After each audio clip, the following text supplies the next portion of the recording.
Hello, everyone. I hope you're all well. I am Avril and I work in BDA Scotland. It's been such lovely weather lately. It's really felt like summer, hasn't it?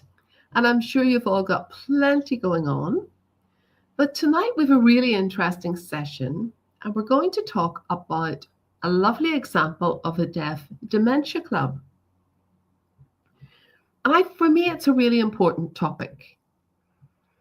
When we think of services for the deaf community across the UK, there's a massive gap.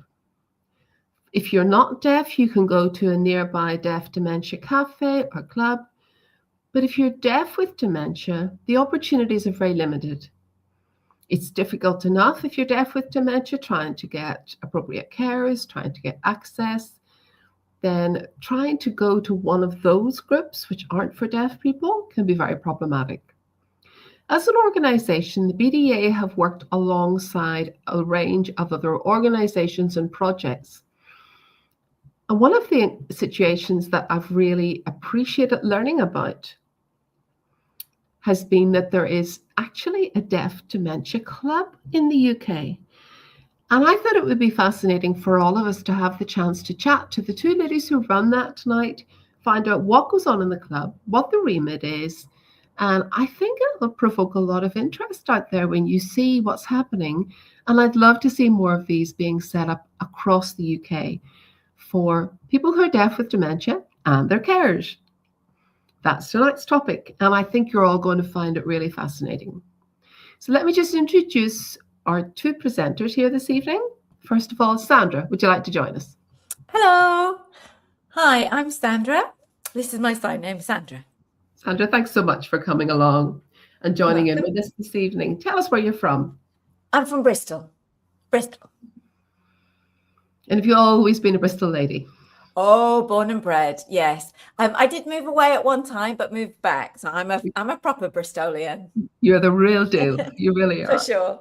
So I'm looking forward to chatting to you tonight about this topic, about the Deaf Dementia Club. But can I invite our other guest to join us as well? Hilary. Hello. Hilary, tell us a little bit about yourself and where you're from. Sure. My name's Hilary. And that's it. My surname is just H for Hilary. I'm also from Bristol. But I haven't always lived in Bristol. I'm actually from Plymouth, and I moved to Bristol when I was 14. I've been there ever since. You would kind of think that you'd be long enough to say that you were Bristolian, but you're both in the Bristol area. I know that. So thank you both for coming along this evening. And I do know that we've had quite a few conversations over the years, and I think that what you've been doing is so important. To think that there's actually a deaf dementia club established now, and I believe it's actually in Bristol. Is that right? Yeah. Yeah. So let's take a few steps back. Tell us a little bit about your own personal experience of dementia. Do you have that within your own families, or did you come across other people? Or tell us where it all came from. Okay. So my sister has dementia, and also I've got a cousin with dementia.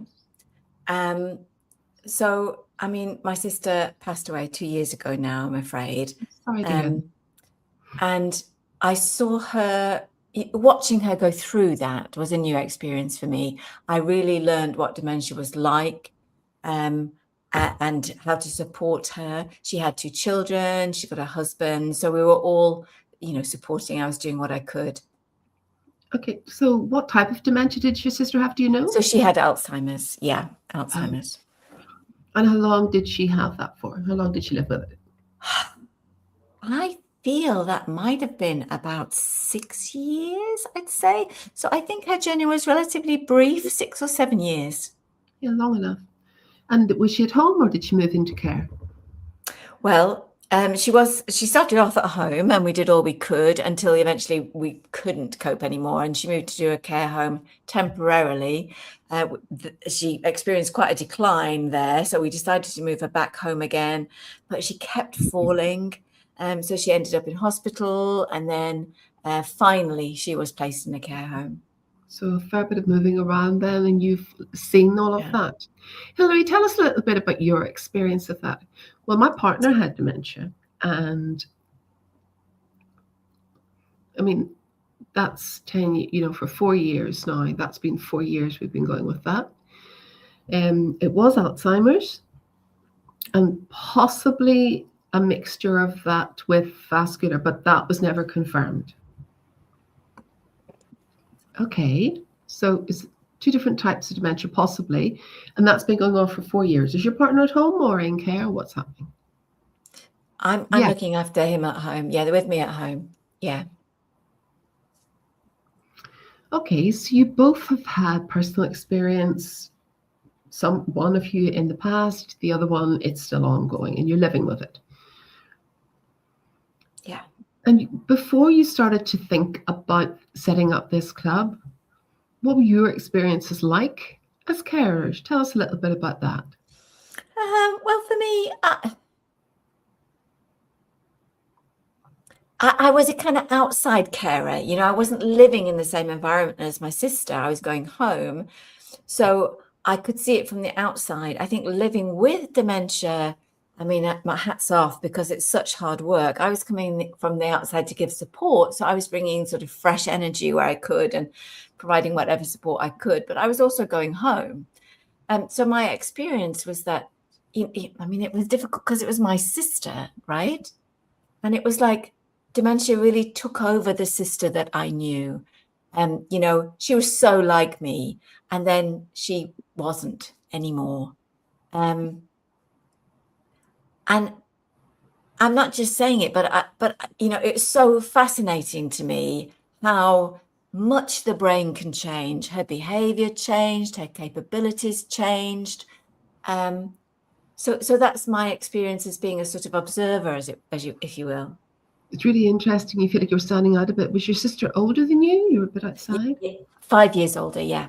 So you had that perspective as well. Yeah. Hilary, tell us a little bit more about your experiences.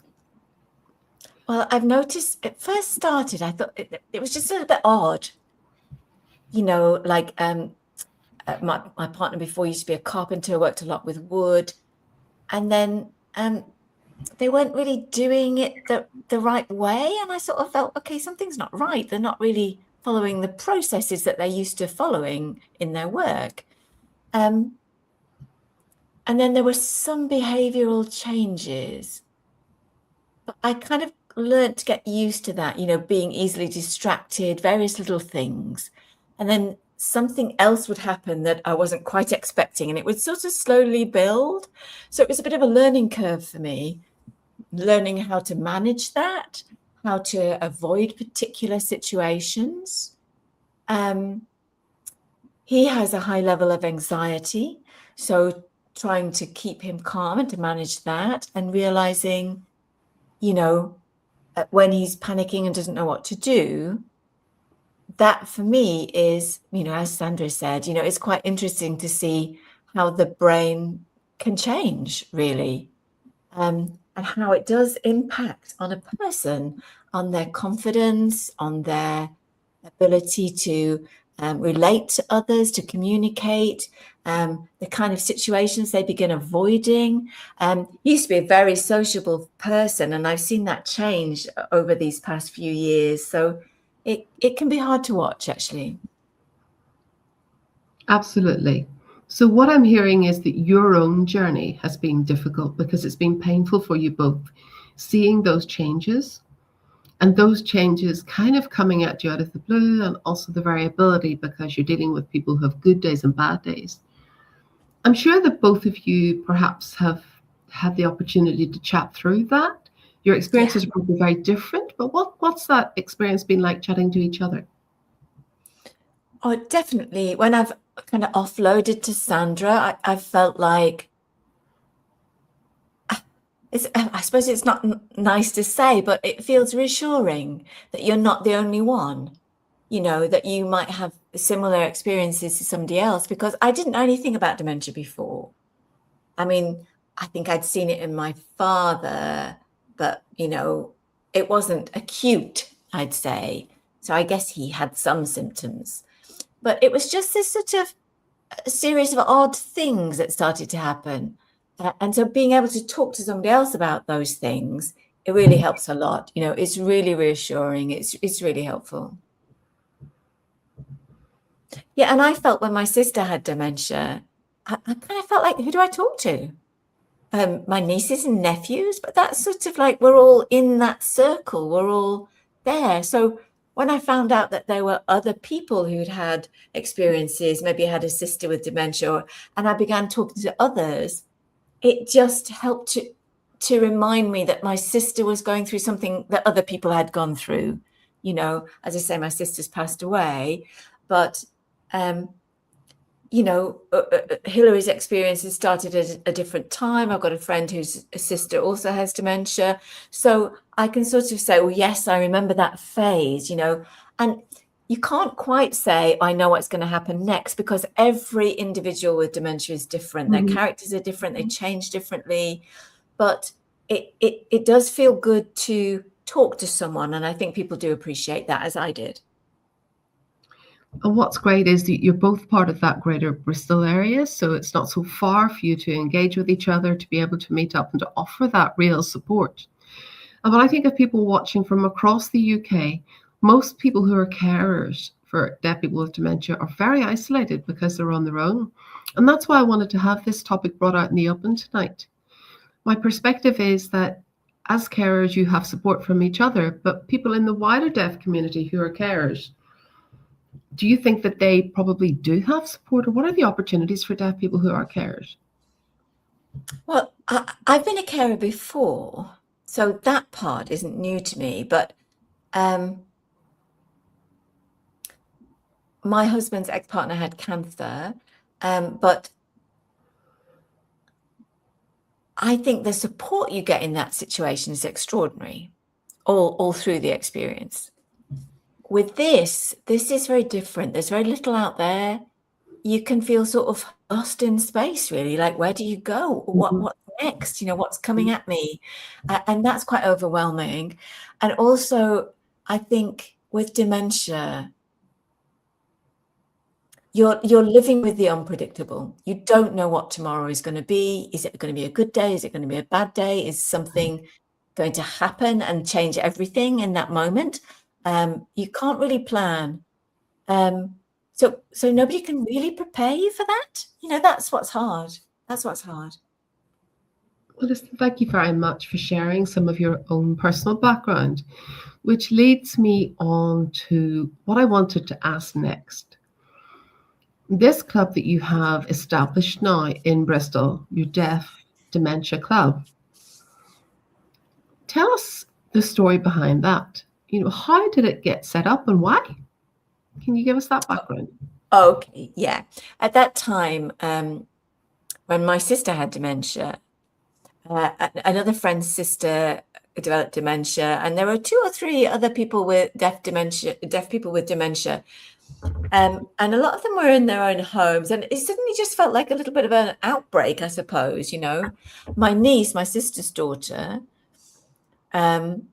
knew of another deaf couple where the man had dementia and the wife and you know, had her daughter, and they were helping to support each other. So the idea just came that we should set up a club, really. The Centre for Deaf People, CFD, we call it CFD in Bristol. It's the Centre for Deaf and Hard of Hearing People. We've organised a kind of deaf community get-together, you know, anybody with dementia or their carers, or just come along and learn about dementia. We set up some workshops, and that was the start of it, really. And then we started thinking about support. We started trying to find funding. We found a venue. So we wanted to set up a space for people with dementia and their carers, and that's how it came about. So really the purpose was 2 things. It was for both deaf people who were living with dementia and their carers. So that's 2 Yes. separate people, essentially. Yeah. And you were one of the founders. Am I right in saying that? You one of the initial people who got it going? Sorry, Hilary, I think my screen is frozen. Sorry. Well, really, Sandra. Yes, it was Sandra and her niece, and the deaf couple the father had dementia, the wife and daughter helped to establish it. So all of them together, and everyone kind of got involved from there, really. Oh, right. Yeah, I see. So it started from a particular group, and was there a formal structure behind that? Do you have a committee? How many of you are there? How do you support each other? All of that. Well, it started with just a group of people going, well, what do we do? How do we do it? What structure should we have? Do we have a committee? And it just sort of snowballed from there, and we went with the flow, really. But luckily, we had 2 or 3 volunteers who joined us to help us, and they support us a lot. And also, I think we tried to find out information about what we should be doing, so we did a lot of research, and I know that that's where I can kind of go and offload, talk about things that have happened to me, talk to other carers, share with them, and the talking is a big thing for me. So how many would you have attending? What are your numbers like, roughly? Oh, I think in the past we've had about six people with dementia, and then one of them left to go to a care home. Some of them have died, passed away, sadly. So at the moment we have 3 people with dementia. We know that we've got a couple more who are likely to join us. And then, of course, we have their carers. So I would say altogether we're looking at maybe 10 or 12 sort of people. It's quite a small group. It's a nice number, actually. It feels safe and manageable, and the safety is important. It is, isn't it? So why is this an important service to have? Tell us about that. Why is it important? Well, it's important because it's a place where we can meet. It's separate. It's in a different place for the deaf club. It's not where deaf people regularly gather. It's separate from that. And within that, people can be themselves. And those with dementia who are in that group feel very relaxed in that environment. They feel that they can be themselves. The carers feel they can relax a little, be supported, and we all understand each other. Sometimes we go away, just a couple for a quick hug or a, quick blether in the background. So we know how to adapt to meet each other's needs. And that's really important. It's really important that we feel safe enough to just be ourselves in that space, and that it's a small group. There's no deaf onlookers looking at people's behavior or anything like that. It just feels small and comfortable. And there must be a sense of empathy everywhere within that as well. Is that something you've identified? Hilary, you said that it was an opportunity for you to offload. So tell us a little bit about that, maybe. Oh, I've done that many times. And I think especially at the start, because I really didn't know what to expect. I had no experience. I mean, some of the things that were happening were really awful. Like on a flight back, there was an odd incident, and with panic, and that was very difficult to manage. And I think the more I was able to talk with others, the more I was able to reflect on how to do things better next time, and how to think about other strategies, other tools, other things I could try, and you kind of find out who your true friends are, really, because people are saying, how do I support you? What can I do to help? And it makes you realize, we can't go on a flight again, and we have to change our approach for holidays. It's just learning things like that. So it was a safe place for you to reflect that. And as you've said, that you've been left with the overwhelming feeling of that, and then it became a place where you could talk openly and learn. That's really important. And sometimes, for me, I just kind of carry on doing.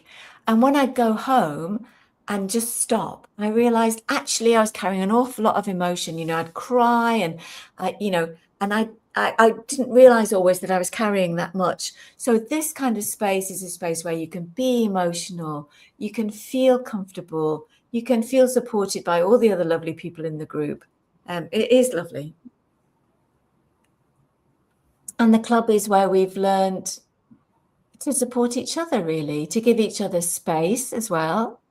So yeah, it's also, sometimes, it's not about talking, it's about just looking after someone for a few minutes and giving somebody else a rest, allowing them to just go and have a conversation for a few minutes, just those little breaks, those few minutes to be ourselves can be so vital. And I think what's really important as well is that everything's in sign language, so everybody can be part of that, and just that sense of relief that you're not trying to make an effort to communicate. You're with people who Absolutely. will get what you're saying and understand what you're saying. Yes. Yeah. And also, you said also that you have enough volunteers to let the carers just get a little bit of space, go off, talk to each other, and leave the others doing their own thing as well. I mean, I can remember when, what's it like? Do you have criteria about who can join, who's not allowed to join, who is allowed to join? I just think this is really interesting model for people at home to look at and explore. Do you have criteria? Do you have rules? What's your membership like? Okay, if someone is deaf and they have cared for someone with dementia, they are a valuable person for us. And if they want to volunteer with us, that would be great. And if they volunteer, they bring all of their knowledge, all of their ability to adapt in terms of signing and communication with a deaf person with dementia. And also in the future, I think the deaf community, we need to train up more volunteers. But I think if you have previously been a carer of a deaf person with dementia, we need you. And I think the thing about the group is it's a really safe space. So we are very careful about not just letting anybody in, there's a purpose to that group. So if you're happy to support that purpose, then we might consider you, but we are very careful about who we bring in. We don't want people sort of talking negatively about behaviors outside of that group. We want people to understand that this is a place where deaf people with dementia can express their personalities within the group. And again, I'm thinking of those who are watching who maybe have some questions now and may feel they have something to offer, to share and support, and who maybe have been carers. So I wonder, would people who aren't deaf but who have that caring experience, who maybe have deaf families, be involved or not? Would you want them in or not? Do they have to be deaf? Well, I think our criteria are really more about deaf people with dementia, certainly about BSL. So when we don't really cater for hard of hearing people or people who are deafened later in life. We do have some people who are coders, but this is a BSL group. So this is a sign language group. So you need to know sign language. And, I think coders have grown up around sign language, have grown up with sign language communication, and they're very respectful of our culture. So yes, and I think the other thing I wanted to say was that, sure, hearing people, yes, if they, fit in with the group. And I think that's important.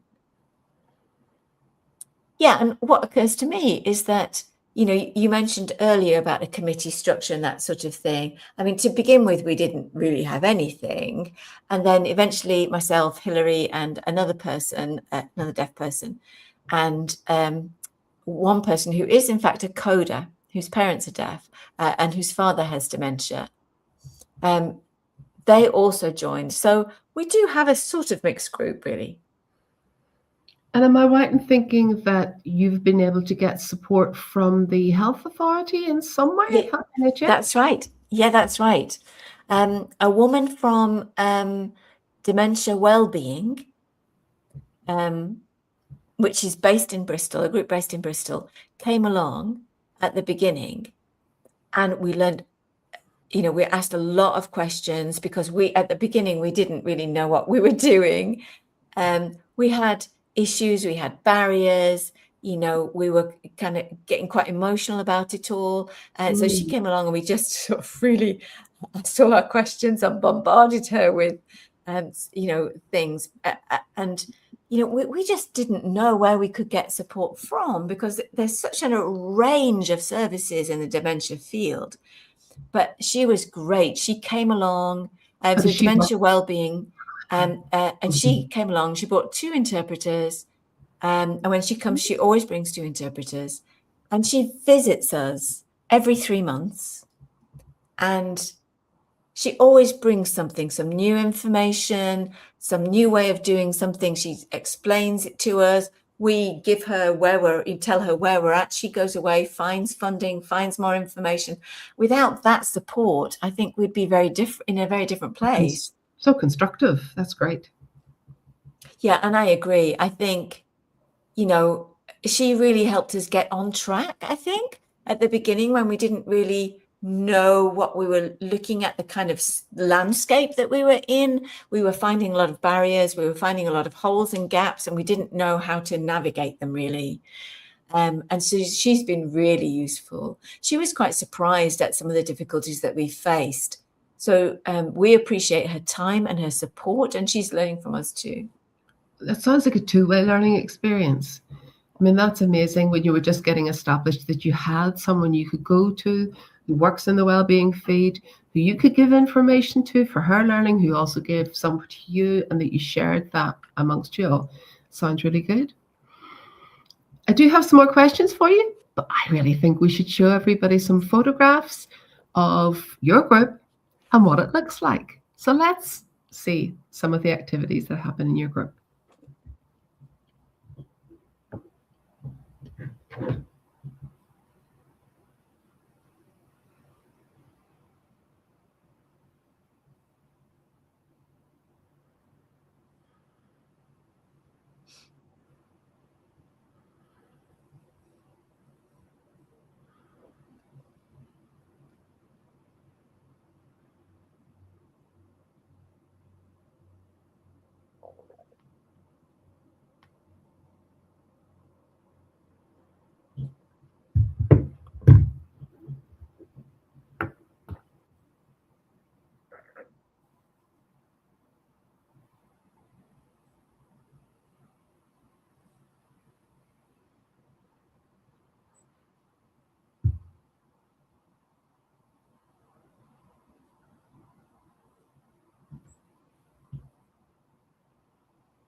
That's fantastic. It's lovely to see all those activities and everyone joining in. How wonderful. I just want to pick some things from there. The group seemed to have a lot of activities, first of all. So could you tell me more about those? And do you kind of bring in outside speakers? What's the vibe there? Well, in terms of activities, it could be things like, well, we do have them planned, so it depends. It depends on the season that we're in, so around Christmas or Easter or whatever, and we try to have themed events that relate to Easter and Christmas. Okay. Yeah, Easter egg hunt, that kind of thing. Christmas, we do making wreaths or crafts. Then we also play games together, and a lot of really visually based games. Have you got examples of that, Hilary?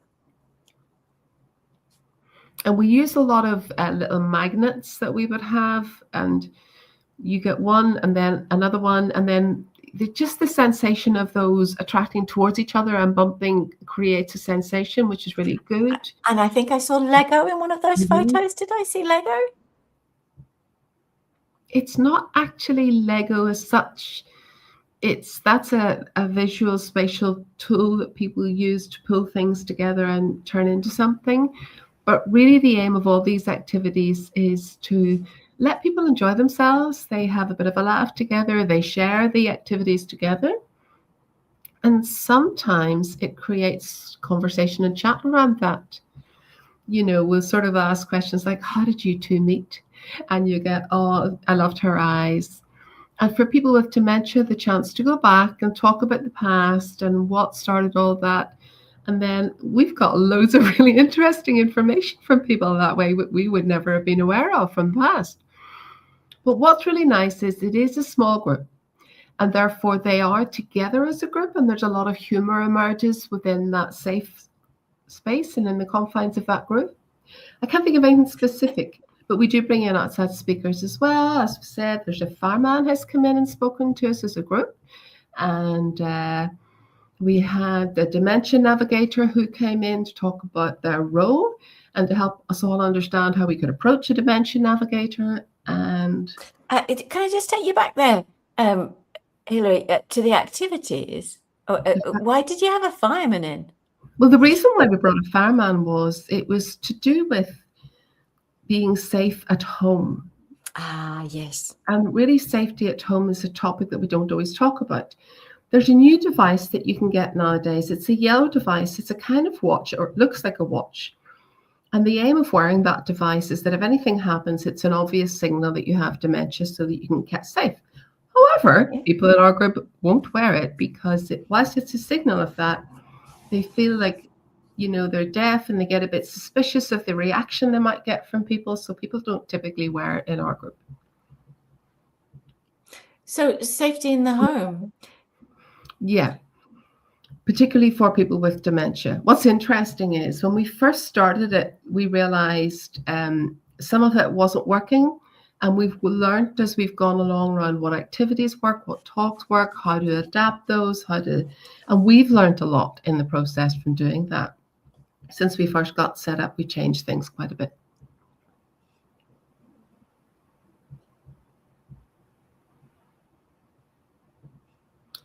Okay, so you've had the fireman, and what other activities have you had? Well, we've had yoga and Tai Chi, and that was good.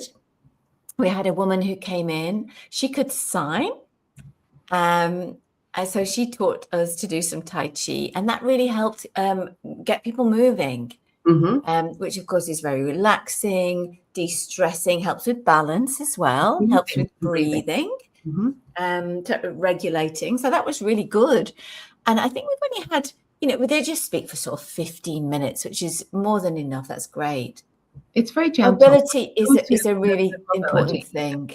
Yeah. For those with limited mobility, actually, it's really helped. And I think what's important is as well for the carers, it's helped them with their breathing, because the stress sometimes that you're living with, you forget to breathe, and these breathing exercises have helped them with de-stressing. And sometimes people with dementia struggle to get up physically, and the Tai Chi has helped them think about the body and how to stand up safely. So lots of these activities have been really useful in terms of helping people rather than grabbing somebody and lifting them up, but just a really gentle approach to all of that. So in terms of activities and speakers, your carers are with the people with dementia, and how do people with dementia kind of focus and concentrate for that length of time? Well, sometimes when we come together, we realize that the activities that we plan for the people with dementia are actually more suitable for the carers. And we've said we're a small group. So within that group, we often just explore as we're going along and think what it's like. Bear in mind that, people with dementia are always lost in a larger group. So this nice small group means people are safe and can contribute really easily. We had one event which I thought was really useful. We had a special suit. So that helped you understand what it was like to have dementia. There was a hat, you wore gloves, you wore a kind of jacket, which was very heavy. It was weighted, so it made your movement more difficult, and it made you more aware of what it feels like to be in the body of someone with dementia, and how it might be difficult for them to stand up or be more mobile or keep their balance. So some people with dementia didn't want to try it, some did. We initially started off thinking that we should keep the carers and people with dementia separate in terms of the training, but at the moment we don't really have enough volunteers to effect that. And it can be stressful for people with dementia to lose their carer. They start worrying where they've gone, and so at the moment everybody's together, and that helps. We do lots of one-to-one stuff. We also make sure that the carers do have time to go upstairs, have a cup of tea, decompress. Well, we would like to do that. It hasn't yet happened. We're trying to work out the logistics of how we can make that happen in the future. How long's the club been running now anyway? Is it 3, 4 years? 3 years. 4 years? 3 years. Yeah. Almost 4. Maybe 4, yeah. Which is amazing. So obviously you've adapted over the years, worked out what works for you, what doesn't work. And how have you kept it going? What about funding? Do you have steady funding streams, or where does the money come from? Oh, okay, well, we have funding from CFD, the Centre for Deaf and Hard of Hearing People in Bristol. They fund us with an annual request. And really, that fund is for any deaf people who want to set up a group, a walking group or whatever activity that might be. So we asked under that funding for the Deaf Dementia Group, and that's great because that covers our room rental. And it also pays for interpreters if we need them for a session, and various things we need to buy that might be particularly suitable for people with dementia. And also, I forgot to say, we get a lot of donations, which is terrific. So we've had a lot of money via donation. So the fundings from CFD is not forever. It's very short term. So we have to think about how we might get some kind of continuity of funding. So we're putting our minds to that at the moment. And for those who are watching from home tonight, I'm thinking about this and have that idea of setting up a dementia deaf club. Perhaps they could liaise with yourselves, because you've so much to offer them in terms of looking at a sustainable model and how you've gone about this. Okay, so you've managed to keep it going all this time, and you've talked about having speakers in, such as firemen, and I take it you have to pay for interpreters for all that as well, do you? Well, yes and no. It does depend, because we have Dementia Wellbeing, Roxanne, who organises things. She can often cover interpreters for herself to come along. So, for example, recently we had a meeting with Tony Hall, who's a chair from Bristol Dementia and Alzheimer's Association. And we wanted to make them aware of our presence, that we existed. And their long-term aim is to make Bristol dementia friendly. So we said, deaf people live in Bristol, and we want it to be deaf dementia friendly too. And actually, they've been incredibly helpful. So I don't think they fully understand the number of barriers that we face and that deaf people with dementia face. But the more they're involved with us, the more that they realise what our members have been through. And so that's very useful. I think you're right in saying that, because Tony Hall said that for the wider community, they would have some confusion about where they go for services. And he just assumed that deaf people would be the same as everybody else. They wouldn't need to go. And we had to explain why that it's more problematic for deaf people.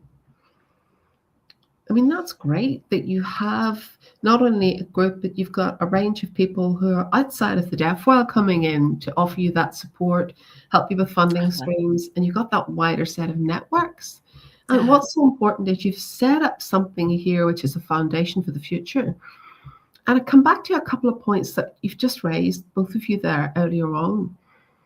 You've got this group going now, you're meeting regularly, and it's starting to get attention.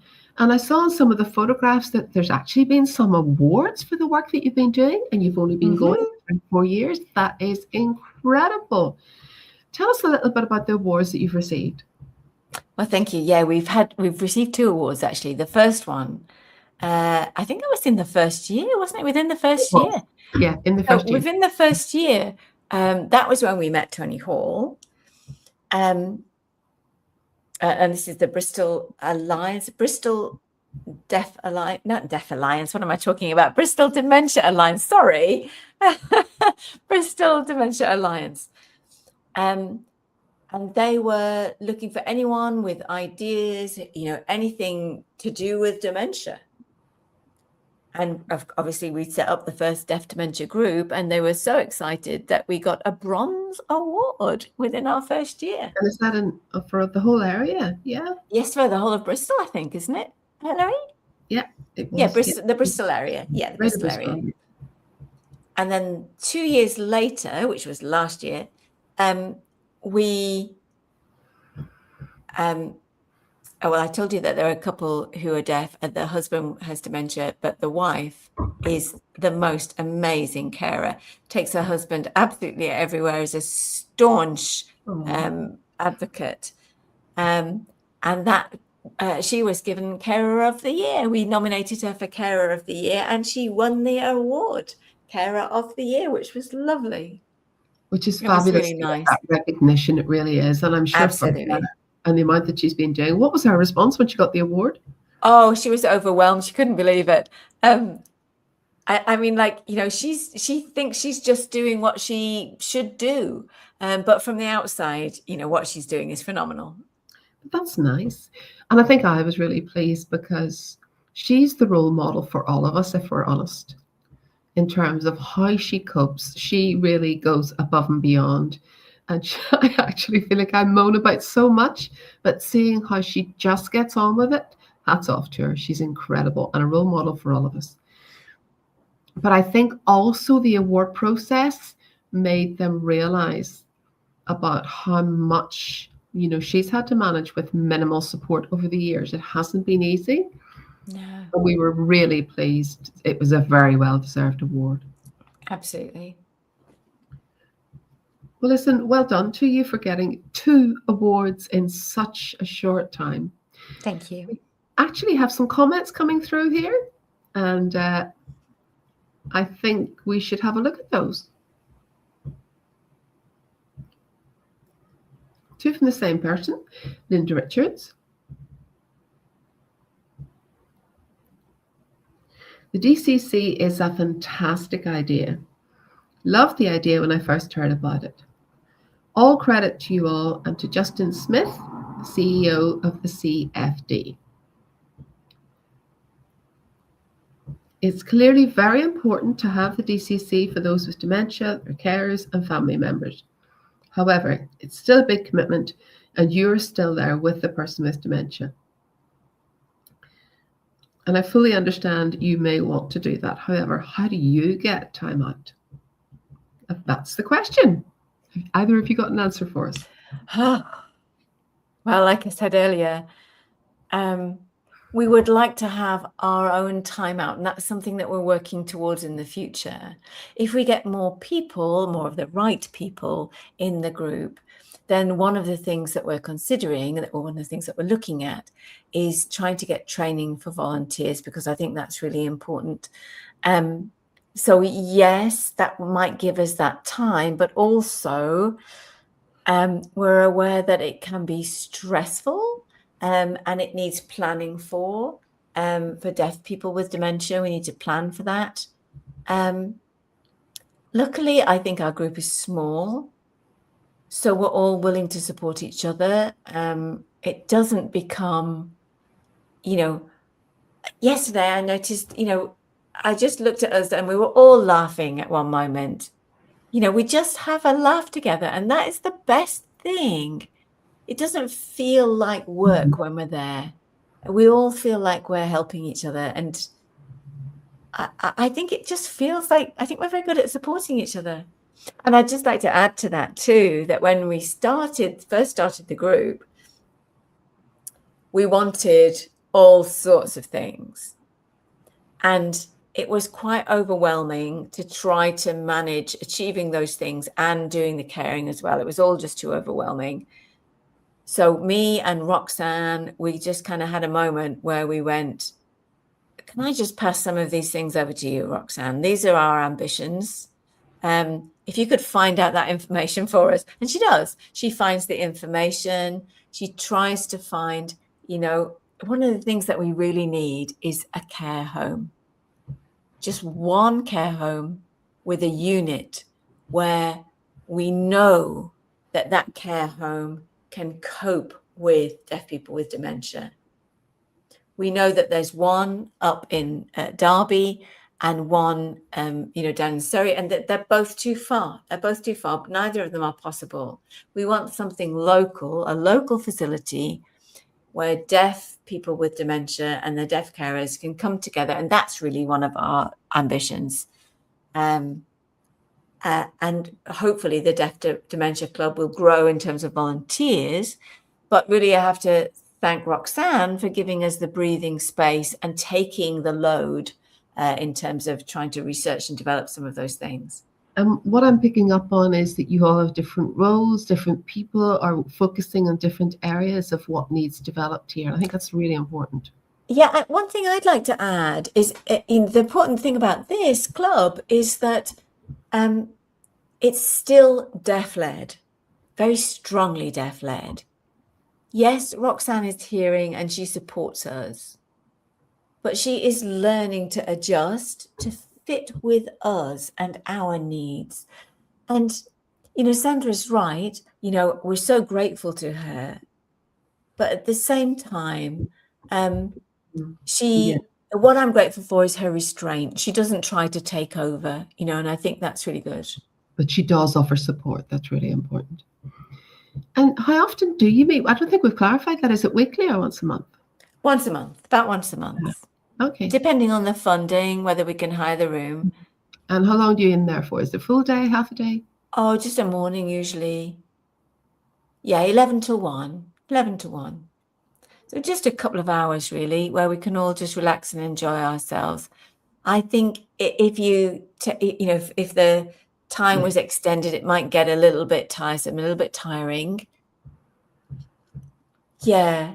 I mean, in the area it is in Bristol, there's a lot of cafes. So if the club's finished and you do want to carry on chatting, you could go to a little local cafe. For most of us, it's kind of a day out, really. I mean, remember, I don't live in Bristol. I live in outside. So for us, it's a big day out to go into Bristol and to this lovely part of Bristol, actually. So you go for the session, and then after, how do you feel at the end of it? Do you feel like you've offloaded, so you've left some of your worries there? Do you feel lighter? Yes. How do you feel at the end? I like to think that we have become closer. You feel like you're not alone because of the Deaf Dementia Club. And when you come outside again, you become more aware, I think, of the outside world. In that space, people will say, don't worry, I can look after him for a minute. And that's great. People have that kind of sensitivity, that sensibility, and they will support. Yeah, it's very true. Okay. So one of the other comments that we got in from Linda Richards was this one. Is the DCDC a registered charity? No. Okay, right. But if I could respond to that, that is why it's under the Centre for the Deaf. because the Centre for the Deaf is a registered charity. So for any donations and those kinds of things, it goes through the Deaf Centre. We manage the budget, but it comes under the Deaf Centre for Deaf People, Deaf and Hard of Hearing people. We did discuss whether we should register as a charity, in fact, but we are carers. So we all have added responsibilities. And in terms of the legalities and the criteria you need to meet to become a charity, we just thought a club would be fine. Okay, yeah. And the reason why we're called a club is because really a lot of older deaf people have memories of the deaf club. You know, that was the second home throughout their lives.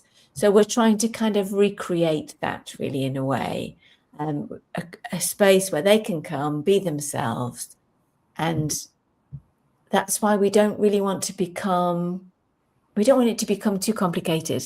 Yeah, you know, keep it as simple as possible. Yeah, I get that. We have another comment in, and it's from Linda again. Talk about funding. So if you are a registered charity, that would help with funding. And I'd be happy to help. And you both know Linda, and get in touch with Linda if you want a bit of help with doing that. Oh, Linda, that's very kind. Thank you, Linda. Thank you. Okay, let's come back to talk about the group and the fact that it's so supportive within that group. Tell us some of the pros and cons of this group. I mean, I hear so many good things about it, but maybe some of your learning that would help those out there who might think about doing this. As far as we know, you're the only club that I think we're aware of in the UK. Maybe some of the people watching will say we have one here, but from my perspective, I think you're the only one, which is phenomenal.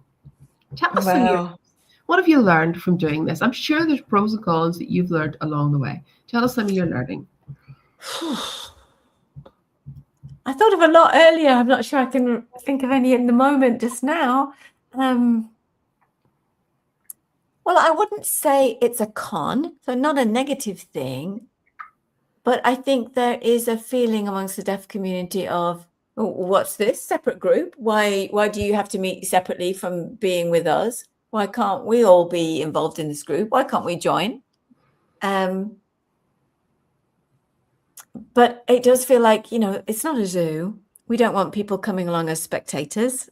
And we've had some comments from, we recently went to a carers conference, a one-day carers conference in Bristol. That's right. Yes, that's right. And somebody came along and kind of gave me that perspective. And they were like, why can't we join? Why can't we come in? How can't we come and have a look? And I understand that, but maybe we need to change that to a positive and explain more to people why we need that space and give them more of an understanding of dementia so that the community can understand that. Maybe the community needs, I was going to say education, but I think it's more explanation, really. Well, I think this conversation, this live stream, when it goes out, is something that you can take away because the recording will be made available. And you can share that with people to show them what your model is and to maybe build some awareness. And you have that experience now of doing that. And I suspect that this is an opportunity, this video itself is an opportunity for you to give information that people will come to you for advice because that's what they're looking for. I would definitely recommend that if you start, and I hope you do start a new club in your area, that you think about starting small. And build from there. Link out to other people, especially other organizations in the location around you. Think about what resources they might have and how you might access them, and make it a two-way conversation between you and them. If you can't access them, you can't get their support. So think of it as a two-way street. And I think that's why Roxanne is so helpful for us. She serves our purpose, and she knows the people in the field. She knows the network. So recently, we had a session about power of attorney and how that works, and what you do with that. And we had another session where she talked about, I can't remember what she talked about. Oh, I think it was what was it, Sandra? Yesterday we were talking about, the way sometimes information comes through and there's so much of it you get lost in the detail. Roxanne was able to summarize some of that, pick out the key bits of information that people really need to retain. 5 key points. So if somebody is diagnosed as having dementia, the 5 key things that you need to be aware of. And that was so helpful for us. And we were able to go through that with her and go back and give her some feedback on what she picked out. But one of the bits that struck home that I think everybody should be aware of is the Alzheimer's Society. If you go to their website, have a whole range of videos, and you can ask questions there, which you can get signed videos for. So there's a lot there that, if you ask a question, they can develop the resources to answer those questions. Okay, so get in touch with hearing organisations because they can share information and resources with you. Any tips or advice for our viewers tonight? Like you said, set up small. Any other things, any activities you would recommend or suggest that they establish? Any more tips like that for our viewers? I mean, you're experienced now. You've got 4 years under your belt. I feel like we're still learning. Yeah. I think the most important thing I would say is, be flexible the whole way through. We tried things out and they didn't work, and then we didn't do them again. We got other things that we tried that did work, and we thought, that's great, we'll hold on to that. So that was the key point, be flexible. But it's also to remember that these are human beings with dementia. They're all individuals. And I'll never forget, one of the things that I learned along the way was there was one person with dementia used to always say, hello, who are you? And I would explain who it was. Then one day I thought I would turn the tables and I would say, hello, who are you? And then they gave me their name and then introduced themselves. And I thought, oh, because actually they had a lot to say. And I think they were just waiting for somebody to ask them the question. And I think what we've had to learn to do is to understand that each person with dementia is very different. That individual didn't want to initiate. They wanted someone. Some people are very open and positive about this. Some people don't want to talk about it at all. They don't want anybody to label them as having dementia. And we've got to know each other as a group, and we've learned how to navigate through that, how to understand, how to talk to each individual as an individual, because everybody's different. Amazing. I think that's such a good point. Accept that people are individuals and that some people will want to initiate and some people won't. And actually, they'll feel like they're being forced to talk about it if they're not ready for it. So I think that's really important. That's right. And one tip that comes to mind is think about the venue where you're going to meet. Because if you've already got a deaf club, it might feel a bit disconcerting or very emotional for those people to go to the deaf club because they've got emotional attachments with the club. And I think it's useful to have a different venue. And at the same time, think about explaining to the deaf community why you are doing that, why you're going to a different venue. Such a good tip. Keep it somewhere separate. And, we'd love to see more of these. So you've got so useful tips for everybody. And if anybody was going down to Bristol on holiday or on a trip, I'm just wondering, can they pop in to your group and say hello, or no? Is that allowed? I'd be a little bit reluctant. I think it's a little bit sensitive. Well, because isn't that helpful to know? That's useful. Thank you. There are some people in the group, I think, who would wonder why you dropped in. It's a question of trust, I think. I mean, we're not a closed shop. I wouldn't say that, but it's more about, I I think we have to be careful about who comes, that's all. And I think another thing to think about that we haven't mentioned so far is that some people, deaf people, with parents who have dementia, and maybe their parents are hearing, find that a very difficult experience. And that's very different from a deaf person with another deaf person with dementia, because it's a cross-cultural experience. So I think getting involved with deaf people with dementia can help deaf people whose hearing parents have dementia, that experience. I think we need to examine that. I think we need to treat it differently. But that's such useful feedback. And I think everybody watching will realize that you're very clear about the purpose of your group. And as it's such a new phenomenon to those of us in the UK, it's very important to see that clarity. And let me just ask what your hopes are for the next few years. You've been going for about 4. Where do you see yourselves in 10 years' time? What is it called? At the care home.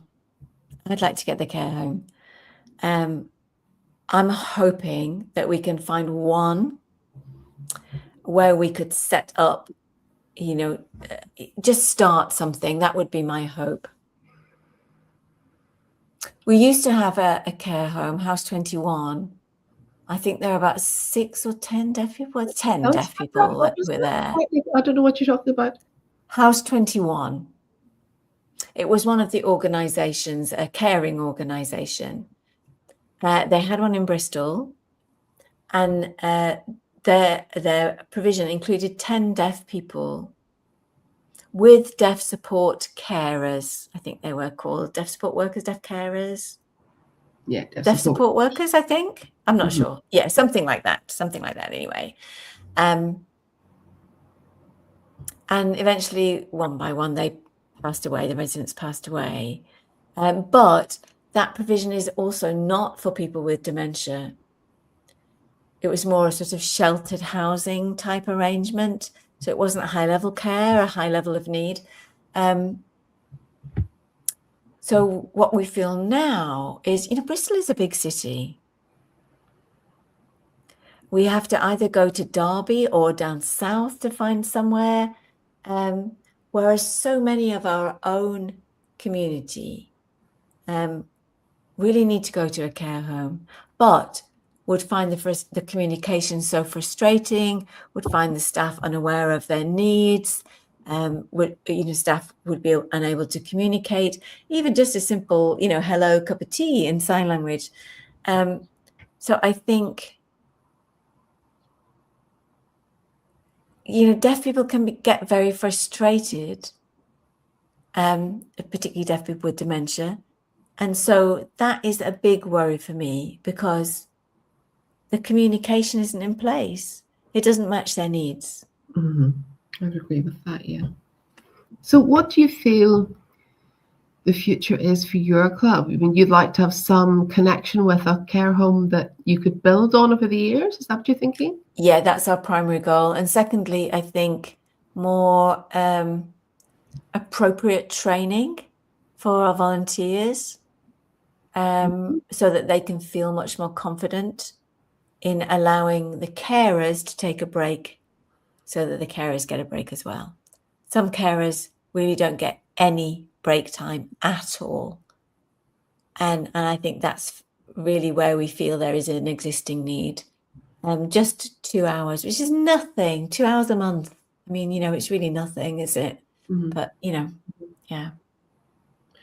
Okay, great. Thank you so much. You've had information for us. You've had tips.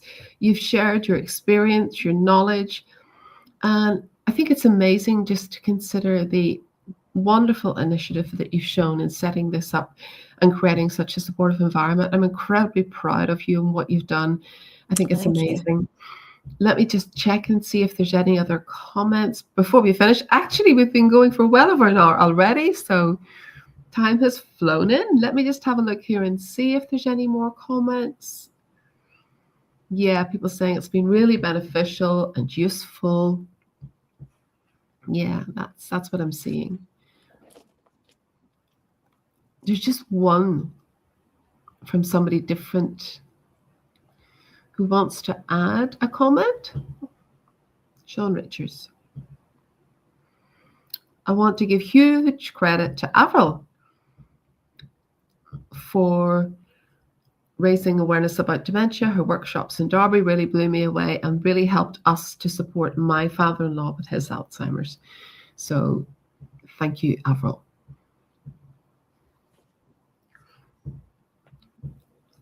Listen, can I just say thank you for the comment?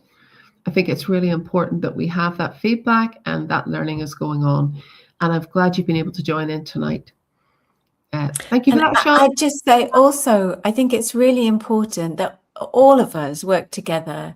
You know, you have your experience, Avril. We all have, you know, our experiences.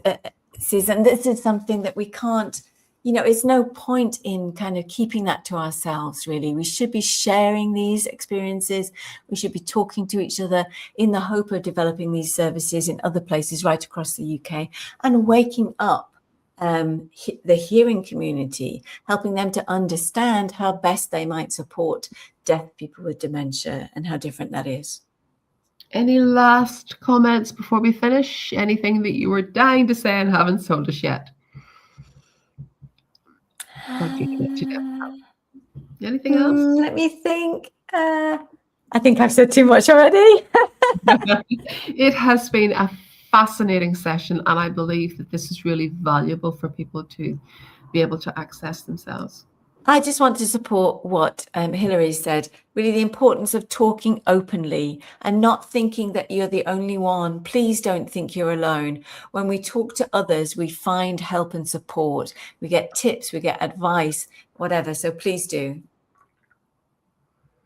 And Avril, yourself, Emma, some of the other key players, you've been so supportive of us as well. And I think we're all really Absolutely. grateful. And I think there's a lot of fantastic people around. And we've come across a lot of them as we've journeyed through this. Absolutely. And I would say you two are role models for the rest of the UK to look at. So thank you so much for all of the hard work that's gone into this, all the time and effort to make this happen. And I really hope you two stick at it and your group continues and you two look after yourselves. That's really important. Thank you so much. Thank you. Thank you. Thank you. Bye.